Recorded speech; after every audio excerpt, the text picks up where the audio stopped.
Good morning दोस्तों।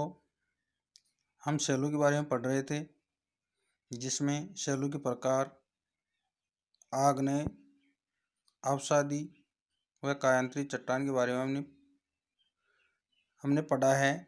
इनमें विस्तार से आग्नेय चट्टान के बारे में हम पढ़ चुके हैं और इसके आगे अवसादी चट्टानों के बारे में अब हम अध्ययन करेंगे। अवसादी शैलें। अवसादी शब्द की व्युत्पत्ति लैटिन भाषा के शब्द सेडिमेंट्स से हुई है, जिसका अर्थ व्यवस्थित होना है।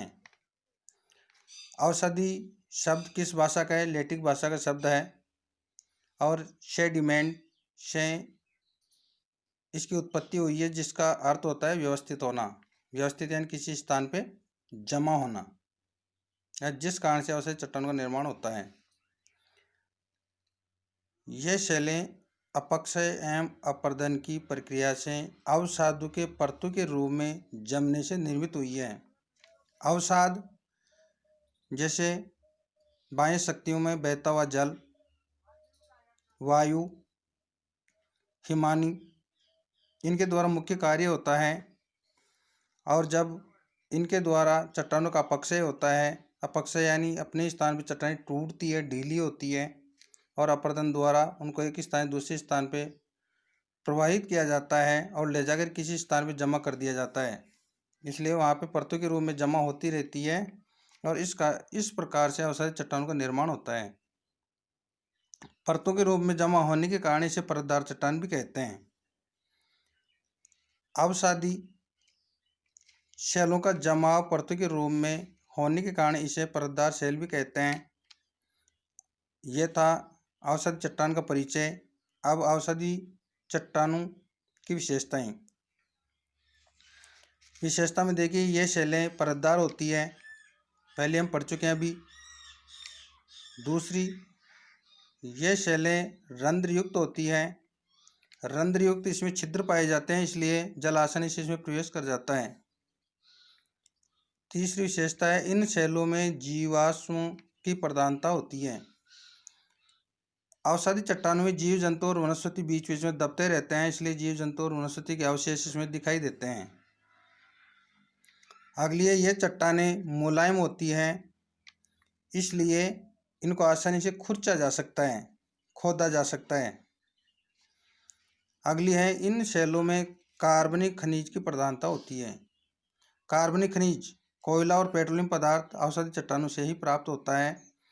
यह विशेषताएं अवसादी चट्टान की थी। इससे पहले हमने आग्नेय चट्टान की विशेषताएं पढ़ी थी, तो उसकी विशेषताओं में हमने विपरीत पढ़ा था इनके कि इनमें परतें पाई जाती है अवसादी में, जबकि आग्नेय में परतें नहीं पाई जाती। यह रंध्र युक्त होती है, जबकि वो अरंध्र युक्त होती है। आग्नेय चट्टान में जीवाश्म नहीं पाए जाते, जबकि अवसादी चट्टान में जीवाश्म पाए जाते हैं। ये मुलायम होती है, जबकि आग्नेय चट्टान कठोर होती है। इन शैलों में कार्बनिक खनिज पाया जाता है। ध्यान रखना, कार्बनिक खनिज, कोयला, पेट्रोलियम पदार्थ, प्राकृतिक गैस अवसादी चट्टानों से प्राप्त होती है, जबकि आग्नेय चट्टान में धातु खनिज पाए जाते हैं। यह तुलना हो गई विशेषता की, आग्नेय और अवसादी चट्टानों की विशेषता की, विपरीत है दोनों। आगे है अवसादी शैलों का वर्गीकरण। निर्माण में प्रयुक्त अवसादों के आधार पर अवसादी चट्टानों का वर्गीकरण, जिनको 3 भागों में बांटा गया है। पहला है शैल चूर्ण निर्मित, दूसरा है जैविक तत्व निर्मित, और तीसरा है रासायनिक तत्व निर्मित। ये 3 प्रकारों में बांटा गया है निर्माण के आधार पर। और निर्माण में प्रयुक्त साधन के आधार पर कि किन किन साधनों का उपयोग होता है, जिस कारण से अवसादी चट्टानें बनती है, इस आधार पर वर्गीकरण किया गया है। जिसमें पहला, जलज शैलें, जल के द्वारा या जल में निर्मित जो चट्टानें होती है अवसादी, उसे जलज शैलें कहते हैं। वायुड शैल, वायु के द्वारा अवसादी चट्टानों का निर्माण होता है, उसे वायुड शैल कहते हैं। और हिमानीकृत शैलें, बर्फ के द्वारा जिन चट्टानों का निर्माण होता है, उन्हें हिमानीकृत अवसादी चट्टान कहा जाता है। यह हमने पढ़ा है अवसादी चट्टान के बारे में। और तीसरी चट्टान वो है कायांतरित शैलें। मौलिक शैल में विघटन और विघटन व वियोजन के बिना उनके गुण व संरचना में मूलभूत परिवर्तन से बनी सेल कायांतरित सेल कहलाती है। मुख्य जो सेल होती है बिगड़ टूटे फूटे और अपने गुण धर्म और बनावट में परिवर्तन हो जाता है, उस प्रकार से बनी सेल को कायांतरित सेल कहते हैं।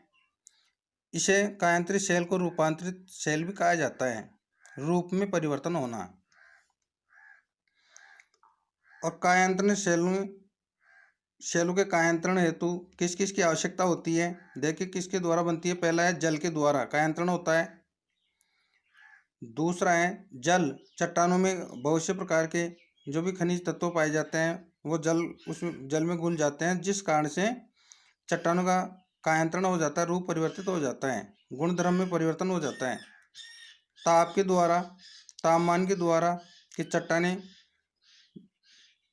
आग्नेय अवसादी या कायांतरित चट्टानें जो भी हैं, जब ज्वालामुखी उद्गार होता है तो चट्टानें पिघल जाती है, पिघलने के साथ ही उनका रूप पुनः परिवर्तित हो जाता है, इसलिए तापमान द्वारा। और तीसरा है दबाव के द्वारा, प्रेशर द्वारा भी चट्टानों का रूप परिवर्तित होता है, क्योंकि नीचे वाली चट्टान ऊपर की चट्टान का दबाव लगता है, जिस कारण से उसका रूप परिवर्तित हो जाता है। यह था कायांतरण 3 रूपों में होता है, जल, ताप और दाब के द्वारा।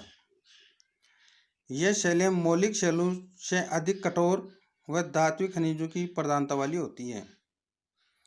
विशेषता हो गई है इसकी कि ये चट्टानें, कायांतरित चट्टानें बहुत अधिक कठोर होती हैं और इसमें धात्विक खनिज मुख्य रूप से पाए जाते हैं। उदाहरण है कायांतरित चट्टानों का, जैसे मौलिक सेल और कायांतरित सेलें। मौलिक सेल जैसे ग्रेनाइट है, तो ग्रेनाइट परिवर्तित होके निस में परिवर्तित हो जाती है, चूनापत्थर संगमरमर में परिवर्तित हो जाता है, सेल से स्लेट बनती है और कोयला से ग्रेफाइट और ग्रेफाइट से हीरा बनता है। ये कायांतरण है चट्टानों की। और आगे है सेल चक्र। देखिए सेल चक्र, एक बार सेल निर्मित होती है उसके बाद में लगातार उसमें रूप परिवर्तित होता चला जाता है। आग्नेय से अवसादी बनती है, अवसादी से कायांतरित होती है, फिर कायांतरण से आग्नेय चट्टान का निर्माण हो जाता है, पुनः वो धरातल के आंतरिक भाग में चली जाती है, मैग्मा में परिवर्तित होता है और इस प्रकार से पुनः मैग्मा है धरातल पर लावा के रूप में जमा होता है और आग्नेय चट्टान का निर्माण होता है। फिर बाह्य शक्ति द्वारा, पक्ष या प्रदन के द्वारा उन चट्टानों का विखंडन किया जाता है और परतों के रूप में जमा किया जाता है। इस प्रकार से आग्नेय, अवसादी और कायांतरित चट्टानों का रूपांतरित होता ही रहता है। देखिए पढ़ते हैं। शैलें अपने मूल रूप में अधिक समय तक नहीं रहती, बल्कि इनमें परिवर्तन होते रहते हैं। शैली चक्र एक सतत प्रक्रिया, लगातार होने वाली प्रक्रिया है, जिसमें पुरानी शैलें परिवर्तित होकर नवीन रूप लेती रहती हैं। जैसे कि ज्वालामुखी उद्गार द्वारा आग्नेय शैल बनती है तथा अपक्षय व अपर्दन द्वारा अवसादी चट्टानों का निर्माण होता है। आग्नेय चट्टानों से कायांतरित चट्टानों का निर्माण होता है तथा आग्नेय व कायांतरित चट्टानों से अवसादी चट्टान में परिवर्तित होना। आग्नेय, अवसादी और कायांतरित शैलें, तीनों शैलें प्रत्यावर्तन द्वारा पृथ्वी के आंतरिक भाग में नीचे की ओर जा सकती हैं तथा आंतरिक भाग में तापमान अधिक होने पर मैग्मा में परिवर्तन हो सकती है। वह मैग्मा ज्वालामुखी द्वारा धरातल पर लावा के रूप में जमा होने से आग्नेय चट्टान का निर्माण होता है। यह क्रम चलता ही रहता है, इसे शैल चक्र कहते हैं।